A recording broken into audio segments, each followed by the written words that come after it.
place au débat de ce soir, mesdames et messieurs.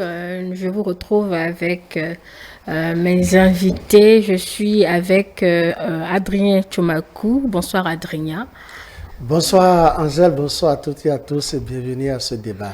Vous devez être normalement avec Delphin Gangana qui est surpris par la pluie actuellement. Il pleut sur Calavi, donc il est toujours à Tonkin. Il n'a pas pu effectuer le déplacement devant donc servir les téléspectateurs et vous serez avec Mathieu Midengoï pour l'office. Bonsoir à vous Mathieu Midengoï. Bonsoir Angèle Toboula, mesdames et messieurs, bonsoir et bienvenue à ce débat.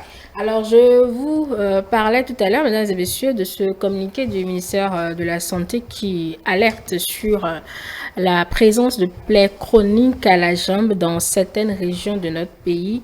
Un communiqué qui met en lumière une réalité préoccupante. Ces affections sont attribuées souvent à des causes mythiques entraînant des recours tardifs et inadaptés aux soins. Face à cela, le ministère de la Santé, à travers le programme national de lutte contre la lèpre et l'ulcère de Buruli, organise une campagne de consultation foraine et ce gratuite du 12 au 30 mai 2025. Cette initiative ponctuelle marque, on peut dire, l'engagement du gouvernement à prendre soin des besoins des populations. Mathieu Midengoï, est-ce qu'on peut dire que c'est une première au Bénin, cette manière de prendre en charge une question de santé publique, mais quand même laisser parfois à charge des citoyens qui souffrent de ces affections? Je crois bien qu'il faut l'avouer sans aucun risque de se tromper que c'est une démarche salutaire, sinon une initiative à saluer, puisque en un premier temps, il faut remarquer que c'est au niveau de certains départements, certaines contrées du Bénin que cela s'observe. Quand nous prenons connaissance justement de ce communiqué, il faut clarifier, sinon il faut notifier que c'est la suite logique qu'il y a dans les faits du président Patrice Talon qui amène jusqu'à ce niveau. Parce que ce n'est pas un mal qui est aussi généralisé et qu'on peut rencontrer partout dans le Bénin. C'est spécialement dans certaines contrées, spécifiquement dans certaines contrées que cela se retrouve, même si l'on peut noter ces cas rares d'ailleurs, par endroits dans d'autres contrées du Bénin. C'est la présence d'esprit, c'est l'attention particulière dont fait montre le chef de l'État et toute l'équipe qui l'accompagne, qui fait, à travers le ministère justement de la Santé, qui fait remarquer justement que oui, à l'intérieur du pays, il y a des choses qui se passent. Des choses se passent véritablement et pour ne pas laisser les populations, les paisibles populations, les citoyens, croupis sous le djung de ces mots dont ils ignorent justement la source, ils pensent à des mesures. Et aujourd'hui, si nous reconnaissons, quand on parle de plaies aujourd'hui, je me demande combien sont-ils à savoir, sinon combien sommes-nous dans les contrées les plus reculées du Bénin à savoir que cette plaie, ce mal dont nous souffrons maintenant, voici son origine, voici ce qui peut l'occasionner, voici ce qui peut se passer, voilà maintenant les traitements qu'il faut justement administrer pour qu'on ait la satisfaction. Si aujourd'hui cette mesure est prise afin de permettre à la population de se soulager et aussi c'est gratuit, vous avez dit, c'est des consultations gratuites, il faut vraiment le notifier. Je crois bien que c'est une première, c'est à saluer et le gouvernement à travers le ministère de la Santé fait beaucoup de ce côté-là. Voilà, Adrien Tchomakou, une campagne de consultation foraine gratuite pour des questions d'ulcération. Le gouvernement donc se préoccupe de la santé de sa population, est-ce qu'on peut le dire? Oui, tout à fait, Angèle Toboula. Il faut dire que le gouvernement ne cesse de se préoccuper de la santé des filles et fils du Bénin. Qu'ils vous souviennent, il y a environ 3 semaines, les ministres de la Santé et de la Justice se sont rendus dans nos maisons d'arrêt, dans nos prisons, pour pouvoir s'enquérir de l'évolution de ce qu'on peut appeler consultations gratuites, des consultations foraines pour des maladies spécifiques. C'est pour dire quoi? C'est pour dire que le gouvernement se préoccupe de la santé des uns et des autres, de tous les filles et fils de notre cher et beau pays, le Bénin, pays de paix.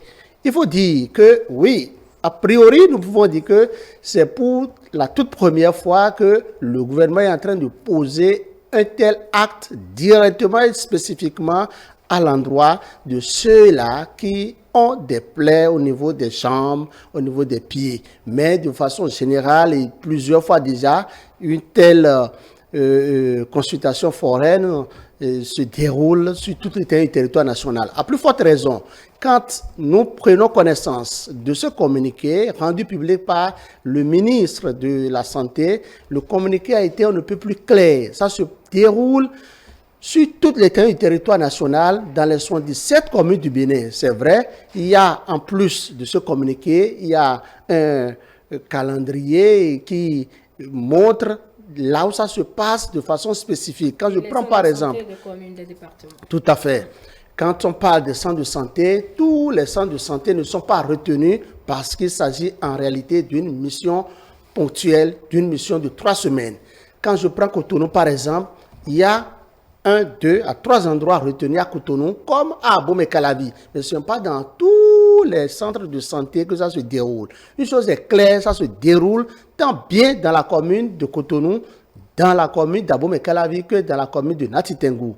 Ça se déroule sur toute l'étendue du territoire national. À plus forte raison, le gouvernement, par le biais du ministre de la Santé, a demandé à ce que les autorités locales qui ont pris connaissance des endroits spécifiques où ça se déroule, que les crieurs publics, communément appelés des grogneurs, ceux-là qui prennent des gongonneurs, je voudrais dire, toutes mes excuses, des gongonneurs, que les gongonneurs prêtent main forte à ce communiqué pour que les gens soient informés et que les lieux dans chaque commune, les lieux retenus soient aussi portés à la connaissance des filles et fils des dites communes. Une chose est claire, c'est déjà un acte salutaire, un acte à encourager parce que en matière de lutte contre des plaies qui peuvent amener à la mort, qui peuvent amener celui-là qui a malheureusement ces plaies, des plaies qui peuvent les conduire de vie à trépas. Je pense quand même que c'est une première dans l'histoire de notre cher et beau pays. Et je pense que nous devons encourager le gouvernement, nous devons essayer de divulguer correctement, de médiatiser ce communiqué pour que les gens soient véritablement informés.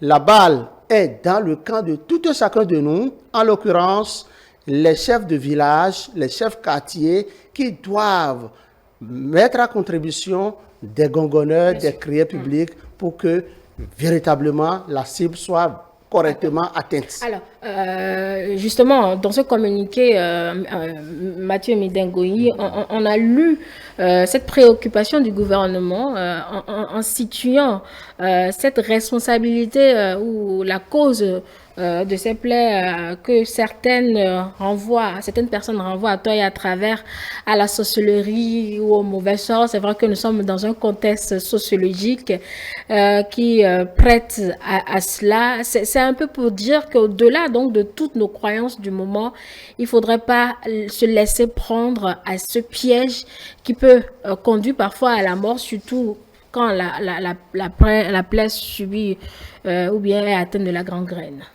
Oui, il ne faut pas se laisser, il ne faut pas se laisser justement. Il est vrai que nous sommes dans une société, comme vous l'avez dit, africaine, qui a ses réalités. Mais tout de suite affilier cela, parce qu'aujourd'hui, il y a effectivement des maux dont l'humanité souffre et la source reste douteuse. Maintenant, lorsqu'il va s'agir de faire allusion tout de suite à la sorcellerie dans ce contexte, et oublier qu'il faut également prendre des mesures subséquentes de manière responsable, comme le fait ici maintenant, ne pas participer à cette opportunité, de profiter justement de cette opportunité, ça doit être une erreur. Ce sera une erreur. Quand on est dans une société africaine comme la nôtre ici, et qu'il y a de ces réalités qui parfois s'imposent, il y a des mesures justement qu'on peut prendre de ce côté-là afin de ne pas passer à côté de cette opportunité qu'offre gratuitement le gouvernement béninois. Donc si nous reconnaissons que nous avons des réalités qui nous caractérisent de façon traditionnelle et tout, il faut prendre ces dispositions. Ce qui n'empêche nullement de profiter de cette occasion afin de savoir justement ce qui se passe, parce que vous avez dit que dans le communiqué a clarifié un peu les caractéristiques justement de cette plaie. Dès que quelqu'un, un patient ne va pas se retrouver justement ou bien dans ces conditions, il peut peut-être essayer. Je l'ai dit dans mes propos aussi tout à l'heure que combien sommes-nous à reconnaître que le mal dont nous souffrons maintenant, voici sa source réelle. Ici, cette consultation gratuite permettrait justement de savoir, oui, que cette plaie que vous avez, ce mal dont vous souffrez, voici ce qui l'a provoqué et voici comment vous pouvez faire justement pour avoir la solution. Mais quand on va se fier uniquement à ces consultations traditionnelles, quand on va se fier uniquement à cela, être en train de promener ça partout, vous allez traîner ça pendant longtemps et finalement que Dieu nous en épargne, c'est la mort qui va s'ensuivre parce qu'il n'y a pas un petit mal, il n'y a pas de petite maladie, dit-on souvent. Donc, consultation, en tout cas, les dispositions traditionnelles africaines, oui, mais cette opportunité également, ce n'est pas à négliger. Il faut donc que les populations sachent véritablement que c'est une aubaine qui leur a été offerte et qu'il ne faut pas en aucun cas rater, Angèle. Oui, le drame, c'est que beaucoup sont convaincus que ces gens d'ulcération à la jambe, etc., sont d'origine mystique, traditionnelle, mauvaise sœur, etc. Et c'est là justement le rôle des élus locaux doit pouvoir être celui de convaincre, tout au moins, de laisser d'abord cette croyance à aller vers la campagne afin de savoir de quoi cela retourne, tout au moins pour se faire soigner, Adrien Tchomako. Madame Angèle Toboula, nous devons mettre quelque chose dans notre tête, nous Béninois, nous tous. On doit se dire qu'il n'y a pas de solution que d'aller premièrement à l'hôpital lorsqu'on a une plaie. Quelle que soit la gravité de cette plaie, quelle que soit l'origine de la plaie, vous devez vous dire déjà que vous devez aller à l'hôpital. Aucune plaie ne refuse d'aller à l'hôpital. C'est ça, tout pas de là. Ah ouais? Écoutez, quand des gens parlent, on dit que, par exemple, cette consultation foraine, cette sensibilisation que le gouvernement a lancée, que c'est pour les Béninois qui sont au nord du Bénin, au centre du Bénin, je ris et je souris. Il y a des gens qui estiment que ceux qui sont au sud ne doivent pas s'intéresser parce que quand il s'agit d'une plaie au niveau de leurs pieds ou de leurs jambes, je ne sais où, ils ont rapidement trait à ce qu'ils appellent Timatibo. C'est le nom qu'ils attribuent à cette plaie, jambes enflées, ceci. Je reconnais qu'il y a des actes mystiques qui peuvent conduire à cela, qui peuvent amener à ça. Mais les vrais guérisseurs, les bokonos, ceux-là qui guérissent les maladies, les plaies au niveau des pieds, des jambes, non seulement ils le font à la maison, mais ils encouragent encore celui ou celle qui traite cette maladie à consommer des comprimés, à aller à l'hôpital pour nettoyer la plaie, à faire le suivi de l'hôpital. Donc, nous devons saisir cette opportunité. C'est une aubaine pour notre cher et beau pays, le Bénin. Tout un chacun de nous, si nous avons de plaies, rendons-nous tous dans l'air ou le centre retenu à cet effet pour les 3 semaines que dureront cette consultation gratuite. Je pense que nous devons nous dire et nous devons avoir ça dans notre tête qu'aucune plaie ne refuse d'aller à l'hôpital. C'est nous-mêmes qui nous prêtons des intentions. Je suis d'accord avec Adrien qui dit qu'aucune plaie ne refuse d'aller à l'hôpital, sinon aucune maladie normalement ne refuse d'aller à l'hôpital. Mais lorsqu'il s'agit de la maladie de la grand-mère, il faut faire vraiment attention, nous sommes en Afrique. Parce que il a cité l'exemple de la plaie de tomates. Effectivement que cela existe. Je l'ai dit tout à l'heure que si nous savons que nous avons des réalités traditionnelles qui nous caractérisent, cela ne doit pas nous empêcher en temps normal de nous rendre, de profiter de cette opportunité. Pourquoi? Parce que aujourd'hui, on a des doutes parfois. quand vous souffrez, parce qu'il y en a, peuvent avoir la fièvre tout simplement, tu te rends à l'hôpital, on t'injecte peut-être c'est une bouteille de sérum ou bien c'est juste une piqûre et en même temps c'est la mort. Et on se dit, ben, écoutez, en temps normal, il ne devrait pas prendre piqûre pour ce mal dont il souffrait. Ça veut dire que ce mal, tel que je suis en train de le dire, ne provenait pas, c'était pas un mal, excusez-moi, naturel, c'est provoqué. Et si tel est le cas, il faut alors passer par des méthodes qui vous rassurent avant de vous rendre à l'hôpital. Parce que quand vous ne vous renseignez pas sur la source du mal dont vous souffrez tout de suite et que vous y allez et que c'est des injections qu'on vous... Peut-être, ça peut ne pas être naturel, comme nous sommes en train de le dire ici. Terre à terre, ça peut passer autrement. Donc, moi, je suis d'accord. Aucune maladie ne refuse de l'hôpital, mais il faudrait que quand parfois on a des doutes autour d'un mal dont on souffre, il faut diagnostiquer. Et ce diagnostic peut passer par plusieurs voies justement avant d'avoir satisfaction pour son mal. Madame Angèle, vous permettez, je voudrais faire cette précision. C'est moi qui vais faire la précision. Oui, c'est moi qui vais faire la précision. Il faudrait dire que nous sommes dans un contexte sociologique, c'est réel. Mais il faudrait aller à l'hôpital, en tout cas pour ceux-là qui se retrouvent dans le cas cité par ce communiqué-là, qui sont intéressés d'ailleurs, il faudra qu'ils prennent part à cette campagne qui a lieu du 12 au 30 mai 2025 afin de se faire diagnostiquer et avoir un suivi de la plaie.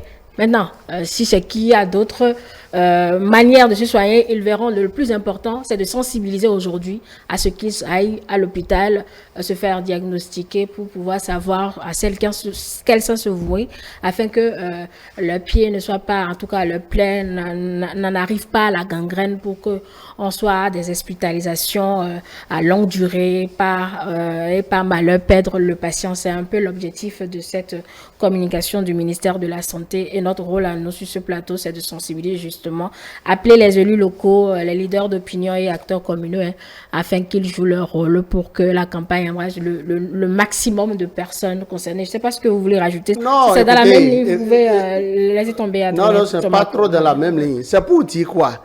Nous sommes dans un contexte aujourd'hui où je dirais, des aides-soignants ou aides-soignantes, ceux-là qui s'occupent de nous qui sommes malades dans des hôpitaux, dans des centres de santé, savent aussi que lorsqu'un patient vient, lorsqu'il s'agit par exemple du cas d'espèce où nous parlons des plaies, ils ne vous feront pas d'injection.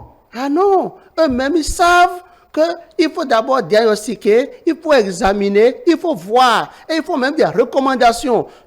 Écoutez, pour avoir fait une enquête journalistique sur ce dossier, je comprends aisément et je vous avoue qu'ils sont très nombreux à par moment faire de telles recommandations. Oui, et il faut quand même qu'on sache que oui, ils ont par exemple des arguments pour vous dire, bon, en plus de ce qu'on vous fait ici, vous pouvez faire autre chose. Ça se comprend.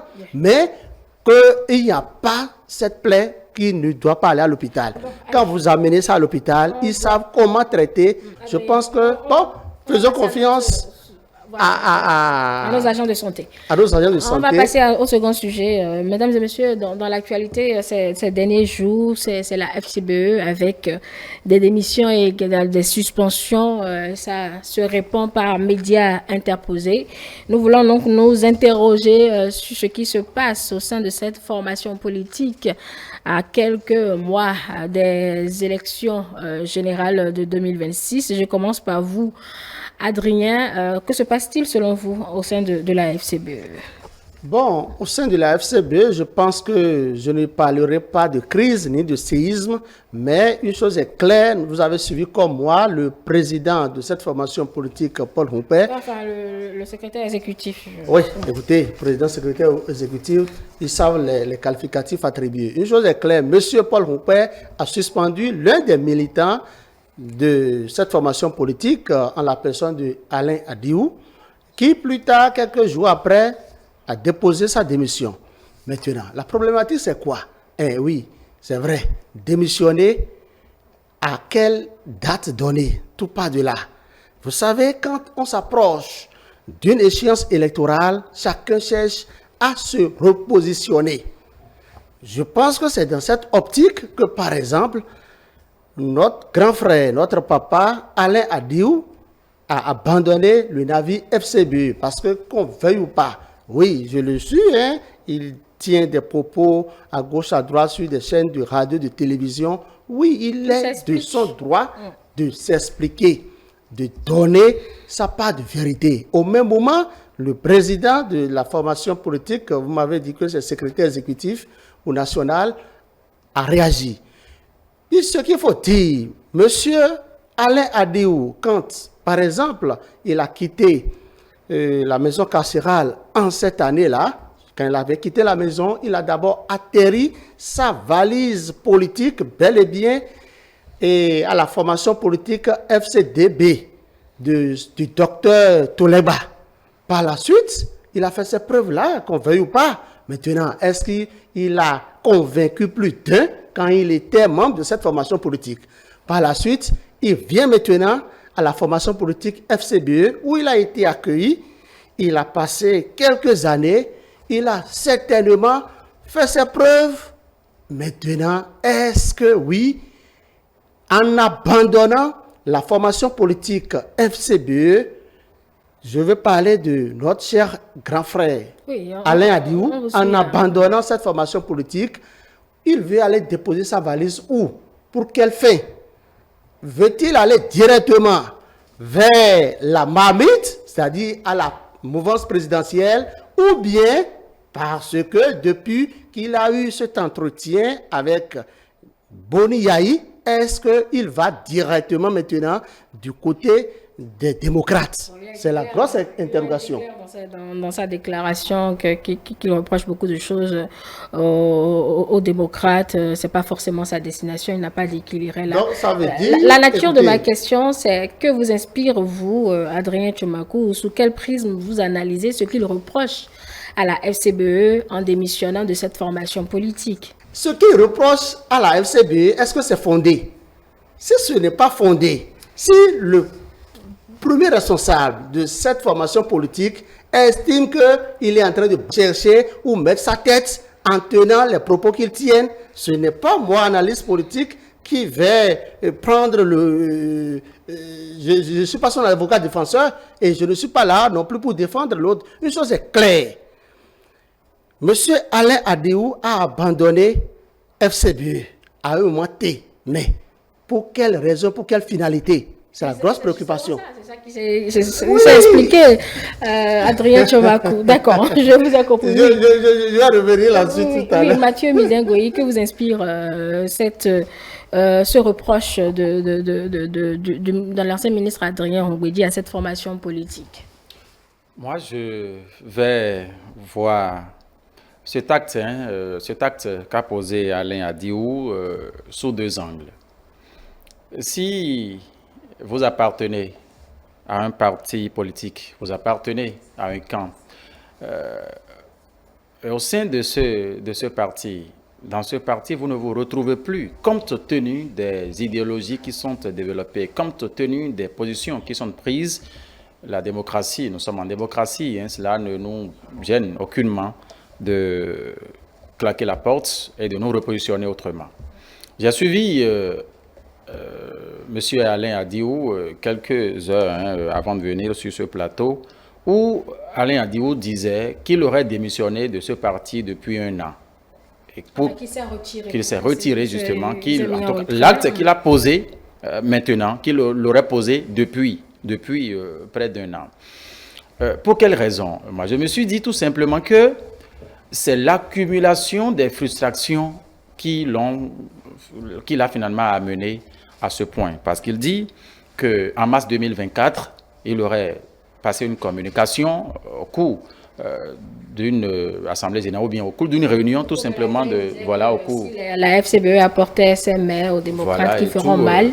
Une communication qui est passée. Et juste après cette communication, sur instruction justement du secrétaire exécutif national du parti, M. Paul Ompé, un peu de temps après cette communication, précisément à mai, ils se retrouvent maintenant entre eux, entre membres responsables du parti FCBE, où les gens sont revenus justement sur cette communication qu'il a eue. En temps normal, il devrait se voir soutenu par le secrétaire exécutif du parti. Tel n'a pas été le cas. sa position a été dubitative. Il n'a été ni de gauche ni de droite. À son explication. Donc depuis ce temps, depuis juillet 2024 jusqu'à nos jours, il dit qu'il n'avait plus d'informations, il n'avait plus rien, il ne participait plus, il n'avait aucune information. Et quand subitement le 6 mai, on lui adresse un courrier et c'est le secrétaire exécutif national qui lui dit maintenant, vous êtes suspendu du parti. À quelle fin? Faute commise. Pour quelle faute? Il dit qu'il n'en a aucune idée. Raison pour laquelle, en tout cas, il a dit, ben, écoutez, si tel est le cas, il faudrait que lui se retire purement et simplement afin de se repositionner. Maintenant, il se repositionne pour aller où? C'est là la grosse interrogation. Aller à Diou reste toujours de l'opposition ou bien il va de l'autre côté.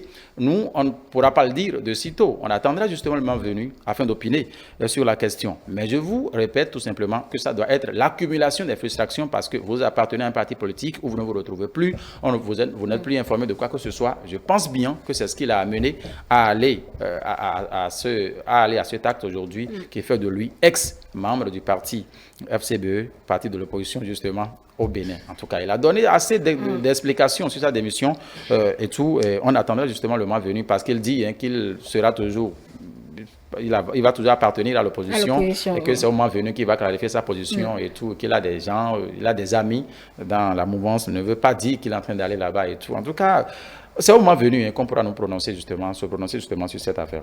Justement, et dans une déclaration qui circule sur les réseaux sociaux attribuée à Paul Ronquet, on lit que ce dernier parle de distraction que chercherait à faire l'ancien conseiller politique de cette formation politique. Ma question à vous, Adrien, un homme qui avait cette posture et cette casquette au sein de cette formation politique, est-ce que son départ peut créer un vide au sein de ce parti politique? D'abord, je voudrais souligner quelque chose. Je pense que Paul Ronquet ne peut pas dénoncer, ne peut non plus parler de frustration. Ça, c'est... Paul Ronquet? Pas comment il s'appelle. Alain Adéou ne peut pas sortir le mot frustration. S'il est frustré depuis 1 an, il allait démissionner depuis 1 an. Il n'a pas utilisé le mot frustration, c'est la lecture de Mathieu Méningou. Tout à fait. Donc, c'est pour dire que cette hypothèse de frustration, ça n'existe pas. À votre lecture, à vous. Oui. Vous voulez savoir, rappelez-moi votre préoccupation. Un homme de ce poids qui quitte cette formation politique. Écoutez, madame. À quelques mois des élections à venir, et que cela va créer un vide dans ce parti. C'est ça la question, qui est en pleine remobilisation à quelques mois des élections. Je vais peut-être vous étonner. Premièrement, que ce soit la suspension ou bien même la démission, pour moi, il n'y a pas événement. Il n'y a pas événement. Pour la seule fois que moi je l'ai vu, c'est quand sa formation politique l'a envoyé et il était aux côtés de Boni Yahi. Ils étaient tous restés ensemble quand il y avait une petite crise au niveau des formations politiques et que les gens ne veulent pas entendre les formations politiques de la mouvance parler d'un seul langage par rapport à un sujet. À un moment donné, ils étaient décidés d'aller contre ça. C'était bien, oui, mais c'est sa formation qu'il a envoyée. Je pense que pour plusieurs fois que moi j'ai suivi l'actualité politique nationale, je ne vois pas son pas politique. Excusez-moi. Mathieu Méningou, je vous donne la parole. Pour ce que je sais, c'est la multiplication, c'est l'addition. La soustraction ni la division n'a aucunement profité à un parti politique. Ça, c'est mon premier avis sur la question. Maintenant, si à un moment aussi sensible que nous sommes tout de suite là, Alain Adéou quitte le parti, il ne faudrait pas se dire que Jean, c'est comme une feuille morte qui est tombée. Je ne me vois pas en train d'aller dans ce sens. Pourquoi? Parce que autant que nous sommes, quelqu'un a nécessairement une importance, a une place dans la vie. Si Alain Adéou reste toujours une voix, Adrien, une voix dont on parle là, ce n'est pas à négliger. Mais ça m'amène moi à dire tout simplement que lorsque il y a de ces cas, lorsqu'il y a de ces malentendus, de ces malcompréhensions ou incompréhensions au sein des partis politiques pour une personnalité de sa trempe au sein du parti, Force Corée pour un Bénin émergent, le mieux à faire, c'est peut-être d'aller à une négociation, de s'expliquer, de dire, écoutez, qu'est-ce qui ne va pas et tout. S'ils pouvaient s'entendre et tout, je pense bien que cet acte-là ne serait pas posé aujourd'hui. Parce qu'il faut dire que c'est d'abord sa suspension du parti qui l'a peut-être obligé à claquer la porte et de sortir. Si on va peut-être... il n'y avait pas eu suspension. Si peut-être il n'y avait pas suspension, s'il n'y avait peut-être pas eu cela, il serait peut-être en train d'espérer que, bon, on peut aller peut-être à une table de négociation, discuter et tout, lever un coin de voile sur ce qui ne va pas, afin que la lutte continue ensemble. Mais il en était là, selon ses propos, quand subitement il reçoit le courrier de sa suspension. Là, comme ça, je peux me permettre de dire peut-être que oui, ils ont déjà pris leur disposition au sein du bureau exécutif national du parti afin qu'il ne souffre pas de son départ là avant de passer. Parce que d'ailleurs, la suspension était provisoire, ce n'était pas une suspension définitive. Donc, il en a profité justement pour aller se faire une place ailleurs. Si tel n'est pas le cas, alors là, on peut se dire tout simplement que le départ d'Alain Andiou, de cette formation politique, peut créer un vide, parce que le temps de trouver quelqu'un d'autre qui va assurer, en tout cas rester à sa place et tout, occuper ses fonctions dans ce parti, avec le moment que nous traversons et tout, je me demande si véritablement, tel que vous êtes en train de vous demander, il n'y aura pas véritablement un vide qui va se constater, le temps que la place ne soit pourvue. Ce qui est sur la formation politique s'active donc pour les élections. Vous demandez la parole, Adrien. Ce sera le dernier tour de table avant qu'on en rende l'antenne. Oui, bon, vous savez, je voudrais revenir encore sur l'hypothèse selon laquelle Alain Andiou dit qu'il a été écarté écoute, c'est ce qu'il a dit, c'est ce qu'il a dit sur les antennes. Quand vous dites que vous voulez revenir là-dessus, non, écoutez, ce n'est pas les éléments nouveaux que vous voulez aborder. Lorsqu'il dit, je suis juste en train d'analyser, lorsqu'il dit qu'il a été écarté de tout depuis plus d'1 an, écoutez, si on vous suspend ou vous démissionnez, ça veut dire, ça fait beau débarras, c'est ce que ça veut dire. Ça, c'est ma lecture des choses. Je peux me tromper. Une chose est claire. Alain Andiou n'est plus membre de la formation politique FCBE. Oui. Qu'on veuille ou pas, des gens doivent s'en réjouir et d'autres iront contre. C'est ça la loi de la nature. Je pense quand même que Alain Andiou aussi doit savoir raison garder. Il doit avoir un peu de retenue parce que dans ses prises de propos et sur des chaînes de radio, de télé, j'étais à ta place. Oui, j'ai démissionné. C'est vrai, on m'a suspendu et je démissionne, mais je ne parle pas. Il faut de retenue. C'est ce à quoi moi je veux personnellement l'inviter. Je pense qu'il est une personnalité de haut rang. Il saura comment se racheter dans ses déclarations politiques pour très vite se repositionner afin que 2026, qui constitue un grand carrefour politique, n'échappera pas à Alain Andiou. Se racheter, on n'en sait trop rien, puisque c'est un personnage public et politique qui sait ce qu'il fait, qui sait là où il va. Il a expliqué ce pourquoi il a quitté le parti. Cela a permis aux uns et aux autres de comprendre ce qui se passe dans cette formation politique à sa lecture à lui. Et comme je l'ai dit, il y a également eu un article qui circule sur les réseaux sociaux qui, dont les propos sont attribués à Paul Ronquet, qui accuse réception de cette démission, mais qui parle de distraction de l'opinion. Ce qui est certain, il y a quelque chose qui se passe au sein de la FCBE, mais cette formation politique n'en fait pas une histoire, puisqu'elle s'active dans cette remobilisation de sa troupe afin de mieux aborder les élections de 2026. Peut-être qu'on y reviendra beaucoup plus en profondeur avec d'autres éléments dans nos prochaines émissions. Mais pour là, nous devons rendre l'antenne, mesdames et messieurs. Merci de nous avoir suivis. Je vous donne rendez-vous jeudi prochain avec d'autres invités et d'autres thématiques pour votre débat du soir. Espérons donc vous retrouver à cette date. Je vous souhaite de passer une très belle soirée en compagnie du reste de nos programmes. E-Télé avec vous, pour vous.